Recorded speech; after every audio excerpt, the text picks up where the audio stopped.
예, 안녕하십니까. 인천여고 박지문입니다.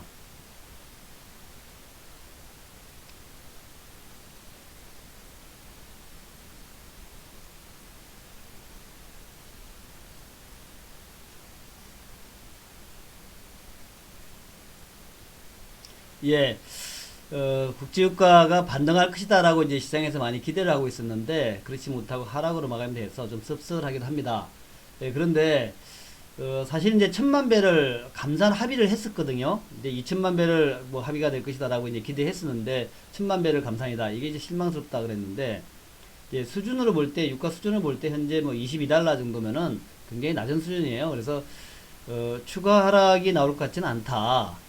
현재 물론 이제 코로나 때문에 소비가 감소하고 이런 거 있는데, 당장 뭐 여기서 추가 하락될 것보다는 오히려 반등으로 나설 것 같은 그런 분위기다라고 볼 수 있겠고요. 또 이제 뭐 코로나가 점차 약해지는 모습이죠. 우리나라도 이제 거의 코로나가 이제 소멸 단계고, 유럽도 이제 거의 코로나 소멸 단계다 이런 얘기를 하고 있습니다. 그래서 결국 이제 코로나가 소멸되면서 다시 드라이빙을 하겠죠. 그렇게 되면서 소비도 좀 늘어나고 하면은 유가가 이런 수준으로 있지는 않을 것이다. 일단 뭐 당장 셰일오일 업체들이 40달러는 돼야지 좀 되는데 지금 20달러 가지고 되겠습니까? 그래서 아마도 유가는 올라갈 것이다 보고 있고요. 단기적인 충격이다 이렇게 보고 있습니다. 다우지수 차트를 보겠는데요. 오늘 다우지수는 뭐 유가도 하락하고 있지만 그런 것에 큰 영향 없이 일단 소비 지표라든가 이 지표도 참 안 좋았어요. 주간 실업수당 신청 건수가 600만 명 나오고 소비자 태도 지수가 71, 지난달 89에서 확 줄었죠. 이럼에도 불구하고 미국의 다우 지수는 이렇게 보시다시피 올라왔습니다. 상당히 강하게 올라오는 모습인데 물론 뭐 계속 올라갈 수는 없겠죠. 오늘은 또 이제 연준에서 대규모의 유동성을 또 공급한다 이런 얘기 때문에 2조 3천억 달러라나요? 그것 때문에 이제 올라가는 이런 측면도 있습니다만, 이제 기술적으로 볼 때에 일단 단기적으로 급락이었기 때문에 기술적 반등으로 가고 있다 생각이 되고, 제가 대략 볼 때는 25,000까지 이 정도까지는 기술적 반등이 나올 것이라 봅니다. 그래서 일단 61선까지 간 다음에 여기에서 이제 조정을 받는 그런 모습이 나오지 않을까 이제 그렇게 생각이 되는데, 어쨌든 중요한 것은 이제 코로나겠죠. 코로나가 이번 주 말에 미국에서도 피크를 칠 거다 이런 얘기를 많이 하니까 코로나에 피크 치는 모습을 한번 기대해 보겠습니다. 유럽은 상당히 그래도 나은 편이에요. 독일 닥스 지수 보겠는데 유럽은 뭐 다우 지수나 나스닥보다는 상승세가 강하지는 않지만 흐름 자체는 뭐 비슷하게 올라가고 있고, 또 빨간 라인이 20일 라인 내려오다가 이제 상승으로 전환되는 모습이고 해서 유럽의 뭐 닥스라든가 FTSE라든가 이런 지수들도 결국에 한 61선까지는 반등하지 않겠냐. 그 이후에 지표와 코로나의 방향성을 보면서 이제 방향성을 정할 것이다 보는데, 결국 이제 중요한 것은 코로나이기 때문에 코로나가 일찍 좀 종료된다면 경제는 또 빠르게 정상화될 수 있다. 중국의 모습을 보자. 이렇게 좀 말씀을 드리고 싶습니다. 자, 한국의 지수 차트 보겠는데요. 한국도 역시 좀 강하게 올라옵니다만은 1800에서의 지지와 1800 지지하게 되면은, 제가 이제 애초에 1952 기술적 반등의 목표치다라고 말씀드렸고, 여기에 이제 61선까지 내려오지 않습니까? 그래서 요 정도까지는 반등이 나올 것이다라고 보고 있습니다. 그래서 어제도 이제 외국인 여전히 매도해요. 1360억 매도고, 개인들은 또 4500억 매수입니다. 동학개미의 진군이 계속되고 있는데, 장기적으로 봐서는 국내 투자자들이 주도권을 잡아온다는 측면에서는 굉장히 좀 긍정적이다. 이제 그렇게 볼 수 있겠고, 어쨌든 외국인들이 계속 우리나라 지수를 갖다가 시장을 좌지우지할 수는 없죠.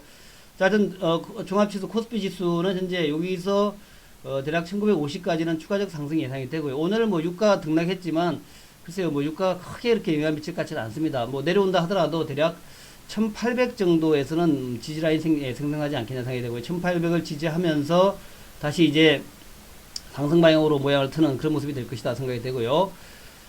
코스닥 지수 차트 보겠습니다. 굉장히 가파르게 올라왔는데, 요 정도 올라와서면 이제 좀 조정받을 구간이거든요. 이제 완전 V자죠. 그러니까 코스닥의 어떤 흐름이 우리 시장에서의 어떤 개인 투자자의 심리 혹은 이제 시장 주체의 심리를 대변한다라고 볼 수 있겠고, 우리가 자주 못 보는 그런 전형적인 V자 반등이기 때문에 이런 V자 반등이 나오고 난 다음에 물론 이제 조정이 좀 들어가겠죠. 조정이 들어간다 하더라도 큰 조정은 없다. 그렇게 이제 보시면 될 것 같습니다. 코스닥 지수 상당히 인상적이고요. 관심 종목 좀 보겠습니다. 먼저 현대위아인데 어제 자동차 업종 강한 상승을 보였죠. 현대위아가 어제 많이 올랐지만 이제 장기 차트로 본다면 원래 23만 원 정도 하던 주가입니다. 23만 원 주가인데 지금 주가가 19,000원까지 내려왔다가 지금 올라오는 거거든요. 장기로 보면 너무나 많이 하락했고 단기로 보면 좀 올라온 듯한 그런 모습인데 자동차가 2008년도 끝나고 2009년도 2008년 금융위기 끝나고 2009년도에도 현대차에 아메리카 상륙작전 해가지고 그때 이제 마켓시어가 2%에서 10%까지 올라가는 그런 이제 모습 보였지 않습니까? 그래서 이번에도 현대차를 중심으로 한 자동차가, 한국의 자동차가 코로나 위기를 기회로 해가지고 또 새로운 어떤 신기원, 새로운 어떤 도전, 도약을 할 수 있을지 한번 지켜보겠습니다. 지금 상당히 기대감이 높은 모습이고 자동차 전반적으로 흐름 좋아서 현대 위아나 기아차나 현대차 모습 상당히 좀 기대가 된다는 말씀드리고 싶고 더불어서 현대 미포조선 조선업종도 좀 사실 좀 기대가 되는 측면이 있습니다. 조선업종 이번에 뭐 유가 하락에 악재가 되긴 합니다만은 아주 장기간에 조선업종이 좀 조정을 보였고 올해 수주가 좀 늘어날 거다라는 기대가 많이 있거든요. 근데 그럼에도 불구하고 주가는 뭐 많이 내려와가지고 지금 이 모양입니다. 현대 미포 역시 뭐 옛날에 한때는 20만 원 하던 주가인데 2만 원 10분의 1 토막 났다가 반등을 하고 있는데 조금 반등했죠. 그런 측면에서 한번 관심 가져볼 만하고요. 건설주의 대표 종목 삼성 엔지니어링 한번 보겠습니다. 삼성 엔지니어링도 원래는 이게 장기로 본다면 17만 원까지 갔던 그런 주가인데 현재는 주가가 6천 원까지 갔다가 좀 올라오고 있습니다. 역시 V자 반등인데 그런 자체는 상당히 강하게 올라오고 있고 장기 라인이 이제 16,000원 정도 있으니까 장기 라인까지는 뭐 올라가지 않겠나 이렇게 생각을 하고 있고요. 아까 신한지주 한번 보겠습니다. 이승조 대표도 은행주 얘기를 했는데 저도 이제 은행주 얘기하고 싶은데 이 신한지주가 주가가 이게 말이 안 되는 주가죠. 이렇게 내려갈 수 있나요?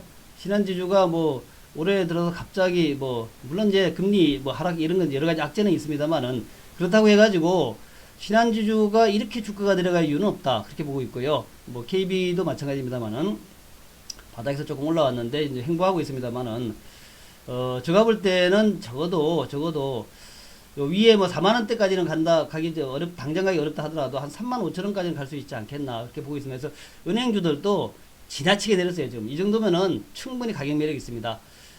오늘 또 좀 주가 툴렁거릴 때 하락시 매수한다라는 거 그런 게 관점으로 대가시면 될 것 같고요. 이상입니다.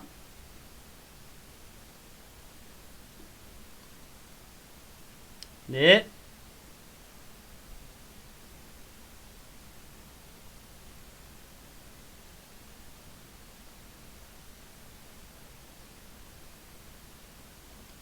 네.